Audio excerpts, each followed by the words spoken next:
Raptors have a full timeout and a 20. Second attempt for Pierce. It's good. 103 to 100. Timeout, Toronto. Full timeout for the Raptors. Dwayne Casey will talk it over with his coaches and then head to the Raptors huddle to set up a play. Now this week is just getting started, Mike. Friday night, the stage is set for a star-studded showdown here on Yes.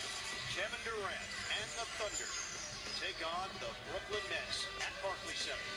Our coverage begins at 7:30. Verizon Fiosets pregame tip-off just after 8 o'clock. The Czar and I are courtside for all the action here on Yes. The timeout situation. Each team has a 20-second timeout left to work with. No fouls to give either side. Toronto has 5 players that are all around that 40% mark for the three-point line. We're talking about Lowry, who we've seen knock down a couple of threes already this evening. Ross, Patterson, Salmons, and Novak, who we know is lethal from behind the three-point line. Right now, let's flash back. First meeting of the season, November the 26th at Air Canada Center. 2-point game. Amir Johnson, a three for the win. Off the mark. Jason Kidd, he was wearing a tie back then. And that was a full range of emotions, something you can relate to as a head coach. Yeah, well, you watch that ball going in the air in slow motion as it's heading towards the rim. You're hoping it doesn't go in, and the other coach is hoping it does go in. Toronto led this game 94 to 85 with 8 minutes left. The Nets made their move. They've got a 103-100 advantage. 17 seconds to go. Here's the 5 3-point shooters. They may foul intentionally now. There's a lot of time here.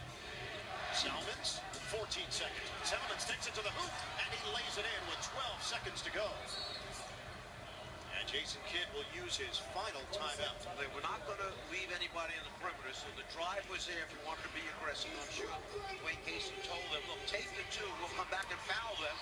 Now the big thing is you have to get the ball in bounds. There's no timeouts that you can take if you're Brooklyn. Watch him stay home. Pierce is home. Now as he turns the corner, nobody else on the white team wants to leave their man and give up a 3 to tie the game. On Friday night in a close game against Dallas, Jason Kidd elected not to use the timeout. The Nets inbounded the ball quickly. Tonight, he uses the timeout to advance the ball. Final timeout with 12 seconds to play, and the Nets holding on to a 1-point lead. This is a very tough thing to do, is get the ball in bounds. The NBA's made it a lot easier now by allowing people to run into the backcourt. But in the old days, before they changed the rule, this is one of the toughest things. End of the game, trying to get the ball, you can't run into the backcourt. They can send somebody back into the backcourt. There's 2 reasons they do that, Iron. One is throw it to the guy in the backcourt if he's open. Second, you allow more space, more room for the other 3 players on the court, in the front court, to get open, to get free. After trying to cut into the Toronto lead in the Atlantic Division, currently a game and a half. As the Nets inch closer to the 500 mark. Remember, Darren Ways, you see Violet Farm with the official talking. He can't move. He can take 1 step with 1 foot, but he has to establish a pivot foot. He can't slide along that sideline. 12 seconds left. Nets up by 1. Williams throws it backcourt, intercepted by Patterson. Over to Lowry, swings it for Patterson. 7 seconds left. Patterson hits with 6 seconds to go. The Nets do not have a timeout. You have to go. Pierce has to scoop it up.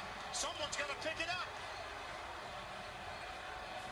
Pierce gets it in.